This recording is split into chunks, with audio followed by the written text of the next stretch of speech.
Bonjour Luc Langevin. Bonjour Patrick. Illusionniste de renommée internationale, québécois. Et vous voici en France pour faire vos tours. Et pour surtout révéler peut-être quelques tours, non pas de magie, mais d'illusion.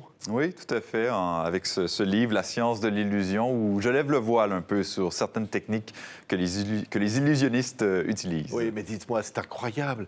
On touche à la science, on touche au cerveau, on touche à des choses incroyables. Ben oui, parce que la science et les failles du cerveau, c'est mon outil principal et c'est l'outil de plusieurs illusionnistes aussi pour créer des illusions, pour générer ces émotions d'émerveillement. Donc, c'est un outil, c'est un terrain de jeu formidable, le cerveau humain. C'est-à-dire que vous vous dites, au fond, il y a des failles dans le cerveau et je vais m'engouffrer là-dedans. Oui, les exploiter. Dit comme ça fait un peu manipulateur, mais il faut dire que ces failles qu'on a dans notre cerveau, ce sont des raccourcis que le cerveau prend pour nous rendre plus efficaces. Et par contre, en prenant certains raccourcis, bien, il y a certaines choses qu'on ne voit pas et c'est là que l'illusionniste, que le magicien intervient en exploitant ces choses dont on fait abstraction. Mais vous êtes terrifiant. Vous dites à un moment dans ce livre, on peut presque voir ce qui se passe dans le cerveau de quelqu'un d'autre, ou en tout cas aller dans ce cerveau. Oui, par le langage non-verbal, entre autres. Oui, c'est très, très facile, en fait, de décoder une personne à partir de ce qu'on perçoit d'elle. En fait, comme je dis dans le livre, on peut catégoriser les gens en à peu près 7 catégories, en tout cas face à la magie. Et dès qu'on sait dans quelle catégorie se trouve cette personne, on peut savoir assez bien ce qu'elle va faire. En même temps, vous démontez tout ça. Vous dites, il n'y a rien de magique, au fond. Il n'y a rien qui disparaît, il n'y a rien qui réapparaît. C'est que de l'illusion. C'est que de l'illusion. Mais la magie, elle se produit dans la tête des gens. C'est-à-dire que le magicien va vous montrer une situation A et une situation C. Et le point B entre les deux, là où se produit la magie, c'est le spectateur qui va la créer dans sa tête. Par exemple, si je place une pièce de monnaie dans ma main et que je ferme mes doigts, ça, c'est la situation A. Il n'y a rien de magique. Et d'ouvrir ma main pour montrer qu'il n'y a plus rien, c'est la situation C, où ouvrir les doigts, il n'y a rien de magique non plus. Mais entre les deux, que le cerveau d'un spectateur se dise que la pièce a disparu, c'est là qu'est la magie, mais c'est le spectateur qui tire cette conclusion. Alors, comment vous inventez de nouveaux tours? Comment vous imaginez? C'est là où il y a le rêve. Oui. Bien, il n'y a pas de recette ou de formule magique, sans faire de jeu de mots. C'est différent d'un tour à l'autre. Parfois, souvent, je vais partir d'une émotion que je veux générer chez les gens. Donc, pour l'inspiration pour l'émotion, ça peut être un film que je vois, une parole dans une musique, ça peut être un proverbe, ça peut être quelque chose que je vis dans ma vie, que je veux transmettre. Et ensuite, il y a tout un processus créatif qui ressemble beaucoup à la résolution d'un problème d'ingénierie. Donc, c'est un travail de scientifique pour créer l'illusion, pour lui donner vie. Et par la suite, lorsqu'on la met en scène, bien là, c'est un travail plus artistique, justement, de mise en scène, de créer une musique qui va englober le numéro. Donc, c'est un processus qui touche à beaucoup de domaines. Oui, et vous dites très clairement, le cerveau nous trompe. Le cerveau est trompeur. Tout à fait. Tout à fait. La vision, entre autres, est trompée par de nombreuses choses. En fait, c'est prouvé que 90% des images que nous percevons sont créées par le cerveau. C'est seulement 10% de l'information qui est saisie par notre œil, en fait. Le cerveau crée, à partir de nos souvenirs, tout le reste de l'image. Donc, si je vous montre un objet, évidemment, vous allez focusser sur l'objet, mais tout ce qui est autour, tout ce qui est dans votre vision périphérique, c'est votre cerveau qui le crée. Donc, si j'ai quelque chose à dissimuler sous votre nez, en le plaçant dans votre vision périphérique, je suis assez certain que vous ne le verrez pas. Oui. Donc, c'est une des façons de faire. Et entre l'œil et le cerveau, il y a une différence. Oui, tout à fait. Et ils ne travaillent pas à la même vitesse. Non, l'œil capte 300 images par seconde, mais le cerveau peut en prendre seulement que 10%. Donc, c'est 24 images par seconde qu'on perçoit, à moins de se concentrer vraiment intensément. Mais en faisant ça, c'est au détriment d'autres sens qu'on ressent moins.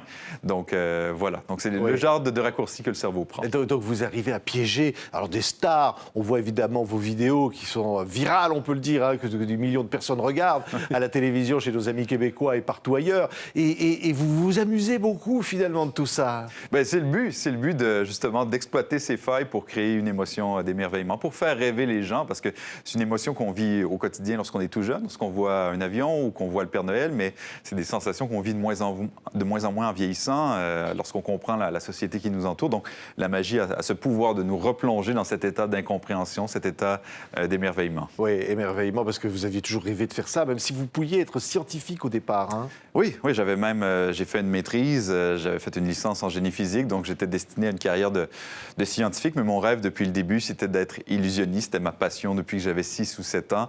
Et un jour, j'ai eu une opportunité de faire une série télévisée qui s'appelle Comme par magie, où j'utilisais la science pour illusionner des gens dans des lieux publics. Donc, c'est ce que j'ai quitté le milieu scientifique pour le milieu du show business, mais en utilisant mes notions scientifiques. Il y a des mots incroyables. Vous parlez de la lecture froide, vous parlez de la théorie du corridor. Oui. Tout ça, ce sont des expressions qui font rêver aussi, quelque part, un peu magiques, mais bien réelles dans le résultat. Hein. Oui, tout à fait. La théorie du corridor, par exemple, c'est un concept que j'utilise pour créer les tours de magie. C'est-à-dire que le corridor, c'est lorsque je fais un tour de magie, je guide le spectateur le long d'un corridor. Et le but, c'est de l'amener au bout du corridor, là où se trouve l'émerveillement. Mais le problème, c'est que l'esprit cartésien du spectateur va essayer de sortir par une porte le long du corridor. Les portes, ce sont les pistes d'explication. Donc, il a caché la pièce dans sa manche, la carte était dans sa poche. Donc, Oui. le On but croit toujours qu'il y a une explication rationnelle. Oui, ben c'est ce que le cerveau cherche. Et donc, le but d'un magicien, lorsqu'il conçoit un tour, c'est de fermer ses portes et de les verrouiller. Donc, par exemple, si je vous emprunte votre pièce de monnaie avant de commencer le tour, ben déjà, vous savez que la pièce n'est pas truquée, donc cette porte est fermée. Si je remonte mes manches avant de commencer, vous savez que ce n'est pas dans les manches. Cette porte aussi est fermée. Et lorsqu'on ferme toutes les portes, ben, le spectateur n'a pas le choix de se rendre au bout du corridor, là où il va s'émerveiller, finalement. Vous savez, évidemment, quand on a ce livre, on comprend beaucoup de choses. Ça s'appelle La science de l'illusion, publié chez Michel Lafon en France. On aurait presque envie de vous voir. Vous n'avez pas quelque chose, c'est pas un jeu de cartes Oui, bien sûr. Par exemple, vous baladez toujours avec un jeu de cartes avec vous? Des cartes ou des élastiques, des choses. En fait, j'aime faire l'extraordinaire avec l'ordinaire. Donc, qu'est-ce qu'on peut faire, par exemple, avec un jeu de cartes qui pourrait nous étonner? Ben, OK. Par exemple, si je vous demande de nommer une carte à jouer, Patrick, une carte qui vous vient en tête comme ça spontanément, laquelle vous choisiriez? Ah ben, je dirais le roi de cœur. Le roi de cœur, d'accord. Il y a une raison pour laquelle vous nommez le roi de cœur? Parce que c'est la plus belle, c'est la plus belle des cartes. D'accord, vous ne changez pas d'idée, vous gardez le roi de cœur? Je garde ça, oui. D'accord, donc le roi de cœur, cette carte en ce moment, elle est imaginaire. On a tous une vision de ce que c'est, mais on ne peut pas y toucher, on ne peut pas la voir. Par contre, si je sors un jeu de cartes de ma poche et qu'on isole le roi de cœur de ce jeu, à ce moment-là, on aura quelque chose de plus concret entre les mains. Mais vous savez, ça, on ne peut pas le faire avec le jeu que j'ai entre les mains en ce moment parce que ce jeu, il est complètement vierge. C'est-à-dire que les cartes... oui, il n'y a rien du tout. Il n'y a rien. Il n'y a rien qui a été imprimé. Oui, c'est un jeu qui n'a pas encore été imprimé. Donc, toutes les cartes sont complètement blanches. Par contre, on va essayer de concrétiser l'une de ces cartes. Par exemple, Patrick, si je prends cette carte ici, elle est complètement blanche. Toute blanche, oui. Mais je vais la placer dans votre main. Vous pouvez me tendre votre main comme ça? Oui, bien sûr. Je vais simplement la placer dans votre main juste ici. Gardez la position comme ça. Et imaginez-vous, Patrick, que cette carte n'est plus blanche. Imaginez-vous que cette carte, en fait, qui est dans votre main, est le roi de cœur dont vous avez parlé. Oui. Et voyons voir si votre imagination transcende la réalité. Non, elle est blanche, tout va. Ah oui, en effet, oui. Le roi de cœur, exactement la carte c'est merveilleux. que vous avez nommée, la seule qui s'est concrétisée dans le jeu. Incroyable. Incroyable. Voilà, Patrick. Non, mais comment vous arrivez à faire des choses pareilles? Grâce aux techniques que j'explique un peu dans le livre, finalement, c'est lié à la psychologie, parce que vous avez nommé le roi de cœur, mais c'est peut-être pas votre choix. J'ai pensé tellement fort que voilà.